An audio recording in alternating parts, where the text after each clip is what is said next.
Alright, so you want to do the thing again? The song again? Ba ba ba ba ba. It's Michael's mid-month game of the month. No, mid. Nope. It's Michael's. Shut up. Ba ba ba ba ba. It's Michael's game of the middle of the month. Alright, so this month, it's our first middle of the month thing, and we're doing Sniper Elite 4, which, I'll be honest, isn't a game that's super up my alley. At least that's what I thought. But then I stumbled upon the trailer on YouTube, and I quite liked it, actually. It looked cool. It was just a pre-rendered trailer, but it reminded me a lot of, like, all the stealth action-y games like Metal Gear Solid 5 and all those sorts of things. It's out for just about everything, right? It is. Yeah. I sort of think it's more of like or it was a PC-centric game, because I had, like, never heard of it, and yet this is the fourth version of it, so it must be doing well. Anyway, I reached out to the publisher Rebellion and the studio and everything, and they kindly gave us a copy, so that was really cool. This is like our first legit thingamajig, you know? Yeah, the pressure's on you. I know, all on me. Hi, guys.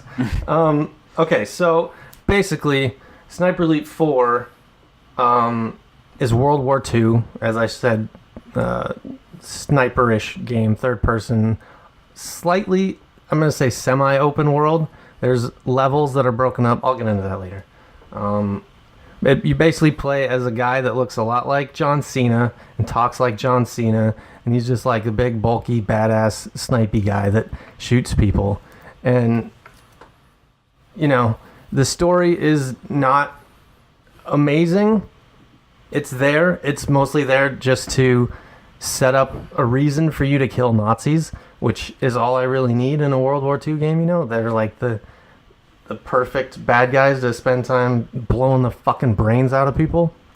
The game takes place in Italy, which is not the, you know, normal location for World War II games, but I think it breaks up the monotony, because when you think of World War II, you think of, you know, destroyed cities in Berlin or whatever, and it's all gray and everything. But this is in Italy, so like there's a lot of nice variety in the levels. There's forests, a mountain, there's like Tuscan villages, there's seaside towns, whatever. There's a lot of cool stuff.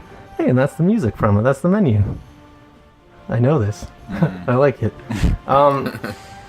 Okay, as I said, there are multiple levels. I think there's 10, maybe 11 levels total, which doesn't seem like a lot, but each level was actually like a lot of stuff involved in each, and each level probably took me around 2 hours to beat. So it's quite a meaty game. But basically each level is a giant open world, and you've got 2 or 3 main missions and like side missions populated throughout, and it's really just up to you to figure out how you want to do it. The game provides you with a lot of different ways to accomplish what you need to do. There's like all sorts of traps and environmental hazards and everything that you can do to, you know, trigger distractions or like use the environment to kill people. But ultimately, the thing I loved most was, you know, what the game is sort of made after is sniping. It's done super duper well. And I think that's probably why the game is on the 4th iteration and why it's so popular. Well, popular, I don't know. But, I mean, there's a 4th one, so people have to like it. What makes the sniping any different than like a Call of Duty or Battlefield? Well, I don't know, because I haven't played Call of Duty or Battlefield in a long time. But this one, I don't want to call it realistic, because it's still sort of arcadey. But you essentially have to do a lot of stuff to get a successful snipe. First of all, you have to maintain your breath. You have to hold your breath so you don't shake the camera and everything, but you also have to pay attention to your heart rate. The longer you hold your breath, the higher your heart rate goes. And then, like, if someone notices you can't run away, you just like have to walk away because you're breathing too heavy and stuff. You also have to pay attention to how loud your gunshot actually is. So in the menu, there'll be like a radial circle around you telling you basically how loud your gunshot will go, like the distance of it. So you have to set yourself up in an area where nobody can hear you. But oftentimes that's not possible because some areas are cramped, so you have to get a little creative with how you shoot and when. And then you also have like sound covering. I forget what they call it, but like if a plane flies overhead, then you can shoot at that moment to mask the gunfire. And then you can also like sabotage generators that are found throughout the map that make a big ol' noise, and that'll cover your gunfire as well. And then you can also rig it to explode. Let's see what else. You have to account for the wind, and in the later levels, in the really long snipes, you have to account for like curvature of the earth and everything. There's all sorts of cool stuff that you have to put into it. Yeah, That's crazy. and it's really fun. Like that's the best part, but it also is a really, really great stealth game. Like my default mode in a lot of these games is to go stealthily. I never want to get caught, and I have a tendency, if I do get caught, I'll just reload my save and redo everything to try to get that perfect run through. man. And this game is not good for that OCD. Because, like, you know, they're huge levels, and if you make one wrong move, then people can see you. But on the plus, I guess on the plus side, sort of on the negative side, is the AI is pretty forgiving. Like in Metal Gear Solid 5, I think it's a similar issue. If you have an open world game and you can approach anything from any angle however you want, there has to be some sort of leeway so you don't just accidentally run into like 500 people and you have no way out of it, because they still want the game to be fun. And in Metal Gear Solid 5, they like slow down time and give you a chance to like shoot the guy that saw you in the face before he can alert the guards or whatever. This game, it's not as fancy as that. He just doesn't really see you for a while. He's just like, oh, what's that? Let me inspect, let me investigate. And then you just pop him in the face. But you also have all sorts of other weapons. There's like machine guns and stuff. Never fucking touched them. I was a pistol guy with the silencer, and my rifle with, they give you silenced ammo if you have the right pistol or the right rifle and everything. So you have to manage your inventory. You can pick up their weapons and everything. Yeah. It's all really cool. But the best part about sniping, and I think is sort of like the mainstay that people sort of expect from Sniper Elite games, is like the kill cam, which is fucking cool. I'll put videos of here of all my beautiful kills. But basically, if you get a successful kill, usually from snipes, like the camera will follow the bullet through the air, and then you see it enter the guy's fucking face, and then it goes into like X-ray, and you see it exploding his brain and everything. Kill Bill. Yeah, it's like Kill Bill. It's like Mortal Kombat fatalities. Everything. Yeah. Dude, my favorite is when you get an eye shot and you can see the bullet go into the eye and it explodes the eye and it goes through the brain and it like deflates and then the back of the fucking skull blows open. Boy. It's violent. I remember when Mindy saw it for the first time, she's like, whoa, that's not good. But it's really cool. It's sexy. Let's see. It has a really nice leveling up system. It reminded me a lot of most multiplayer games. Like my reference is Titanfall, where, you know, when you finish a match, you get a nice progress bar of like level 12, and then you get more unlocks the further you go. It's the same thing for single player, but the problem is, for me, is because the levels take so long, like for me, 2 hours plus, I'm not leveling up fast enough, so I'm not really getting all the new great weapons that I can unlock and everything quickly. So I'm just defaulting to the same 2 or 3 and just powering those weapons up instead of... Is it like, campaign only, or is there multiplayer? There is multiplayer. I'll be honest, didn't touch it at all because that's not my jam. But I also think it has 2-player co-op for the campaign as well. That's cool. Couch co-op or online co-op? I think that's online. That's awesome. Yeah, and you know, the game is super fun, and I think doing that stuff with someone else would be even better. Like, you don't want to be the nerd that's like talking, we got a tango at 12 o'clock, you want to take him out? No, you take him out. I'll take the guy on Bravo base. That's stupid. But it also sounds really fun without talking like that. Pete, were you in... just this quick question.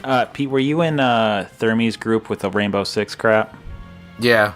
Yeah. For a little while back in... It was a while ago. You guys took that stuff really seriously. Well, we never got to that extent. We just would say like, let's cover each other and all that kind of shit. I don't know. I couldn't hang with. Like I saw you guys do it once, and I was like, no, give me my Halo. I just want to run and gun through this shit. I can't do this. Anyways. Yeah, so I don't know That's 'cause how you're you an manage on impatient this bastard. game. Well, This game is all about patience. yeah, when you talk about like not being seen and whatnot, like just playing through Uncharted series. Yep. I'm not even joking. I played the first 3, did not make through a single fight not being seen. Not a single one. Even like the third one? No. I would accidentally be seen or something, and every single one I would just start blasting people away. Well, to be fair, those games are sort of more tailored towards gunplay. Like, I feel like the first one you couldn't even really be stealthy, and then the second one they started to, and it became more and more stealthy. But this game, like, I talked about reloading my saves, and that's something I definitely do. But there's a lot of times where I just roll with it, and you know they give you a huge arsenal of stuff. There's like tripwires, which I actually really liked because you could set up like traps. Like, did you play BioShock? Yeah. You know how you could like set up those wire traps and lure the big daddies and stuff? I would do that all the time, and it would obviously cause a huge explosion that everyone would hear. And then I would just use that as my distraction and run over there and do stuff. Fun fact, Pete worked on BioShock. Infinite. Well, yeah, but Yeah. yeah. I mean, isn't that considered the best one? I don't know the answer to that question. I feel like that is the word on the street that I heard. I'm going to say Alright. not I heard in my opinion. I always heard 1 was good, 2 fell off a cliff, yeah. and then Infinite was good. yeah, good. I liked it, Pete. All right. Well, thank you very much. You're welcome. Good job. All right, let's see. What else about Sniper Elite? I had a really good time with it. The graphics, not amazing. Way better than I expected, though. Like, again, having not really known much about the game, I sort of assumed it was a smaller indie-ish game.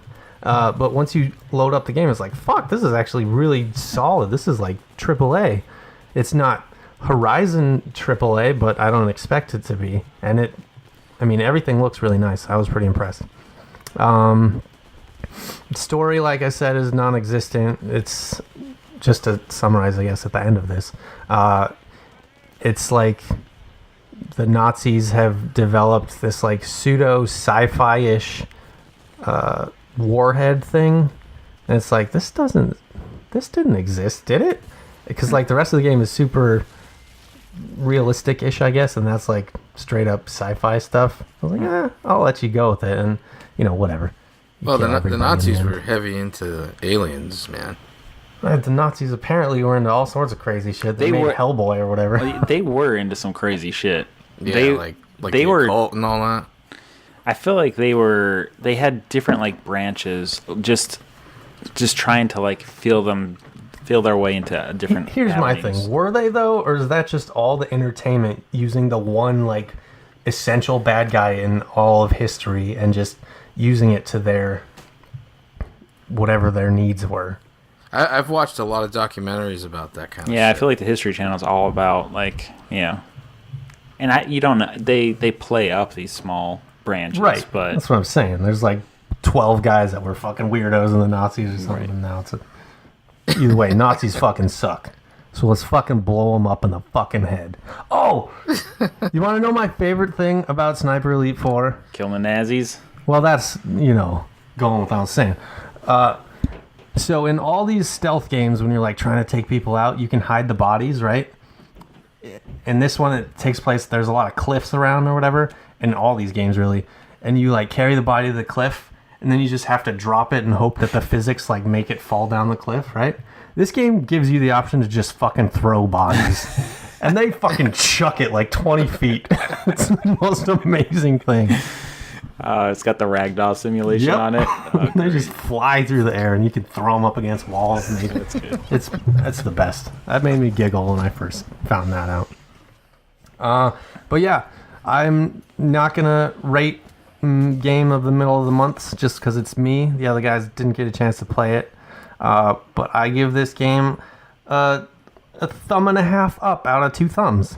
Well, if you were to say, I'm trying to think of some sort of like a buy it, don't buy it, or like wait can't you just wait do for an it on overall sale. score? Well, if it doesn't, but I want to know the answer to this, whether it's official or not. But would you buy it, wait for it to be on sale, or just ignore it? Well, I don't know. That's a tricky question because I got it for free. Yeah, but if you're, I would if you're say talking I to, thoroughly enjoyed it. Like, here, before I say buy it, not buy it, whatever, I'll say if you liked Metal Gear Solid 5, this is the best game like it to come out since. All right, good. So I would say buy it. Yeah. I mean, every game has its whatever demographic. So if that's the demographic would be satisfied. Yeah, and the game, at first I thought wasn't really going to be up my alley. I reached out to them anyway, thinking, maybe one of us would play it. But after I contacted them and I watched gameplay videos of it, I was like, fuck, this actually looks really cool. And then I played more of it, and it actually is right up my alley. And I'm surprised that I never really heard about it, and surprised that nobody talks about it, because it's a solid game. And it's surprising that since the last time we recorded, you were able to get in all that gameplay and Zelda gameplay in. Yeah, that's pretty intense, man. At the detriment of fucking Horizon. Oh yeah, I've only played that for 3 hours. yeah. I think That's tough to play multiple games at once. Yeah, I refuse to do it. I played through Sniper Elite, started Horizon, then Zelda came out, and I couldn't not play Zelda. So I'm just going to have to go back to Horizon after Zelda, whenever the fuck that is. But, I mean... I feel like it's kind of unfortunate that they released at the same time. I agree. I was just going to say that. Why did Horizon do that? Because I want to play that game so bad. And if it came out any other month, I would have given that $60 over. Well, even worse, Sniper Elite released right before that. Yeah, it's rough. So, yeah, Sniper Elite is good. Go play it.